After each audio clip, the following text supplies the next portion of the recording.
السلام عليكم، مرحبا بكم في فيديو جديد.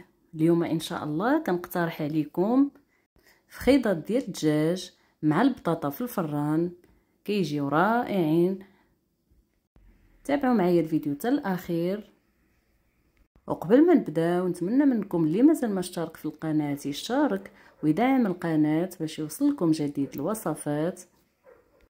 نبداو بالمقادير. كنحتاجو كيلو ديال الفخيضات ديال الدجاج، كيلو ديال البطاطا مقطعه دوائر، القزبور والمعدنوس مقردين رقاق، الثومه، زيت العود والعطريه. بالنسبه للعطريه كنحتاجو الخرقوم، الملحه، الفلفل الاسود، البابريكا، سكينجبير، معلقه ديال الزبده وحكه ديال الكوزه. اول حاجه كنبداو بلا ماغيناد. كنديرو العطريه، كنديرو كذلك القزبور والمعدنوس والثوم، وكنديرو كذلك زيت العود، وكنخلطو بالقليل من الماء. هاد الشرموله كتجي زوينه بزاف. ممكن انكم تضيفوا الحامض مصير بالنسبه للناس اللي عزيز عليهم المذاق ديال الحامض. كنديرو هاد الشرموله كنديرو فيها الفخيطات ديال الدجاج، ومن الاحسن انكم تخليوهم واحد المده يرقدوا ويشربوا مزيان ديك العطريه. بالنسبه للكوزه اللي ما بغاش يديرها يمكن له يستغنى عليها. تقدروا تعوضوها بالحبق او بالزعتر، كيجي المذاق ديالهم زوين بزاف مع الدجاج. كذلك يمكن لكم تضيفوا الهريسه بالنسبه للناس اللي عزيز عليهم الحار.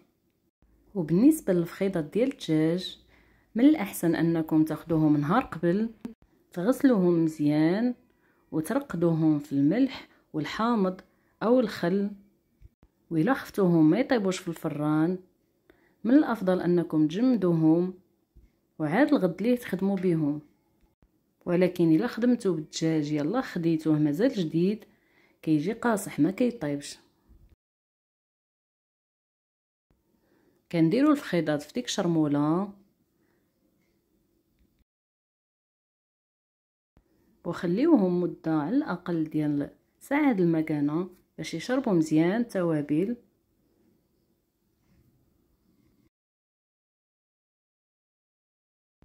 كناخذوا صحن ديال الدجاج اللي كيدخل الفران او كنديروا فيه لي كغاتان، كنفرشوا فيه البطاطا اللي نقينا وقطعنا.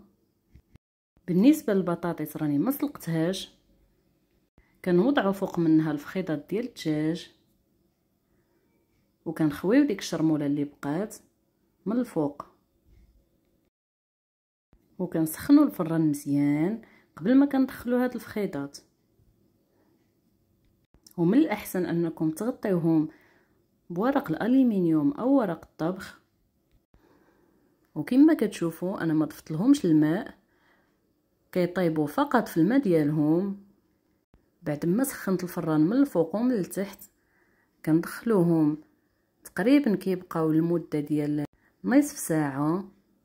كيجيو رائعين ناشفين. تقدروا ديروهم كوصفه عشاء او غداء، كيجيو مميزين.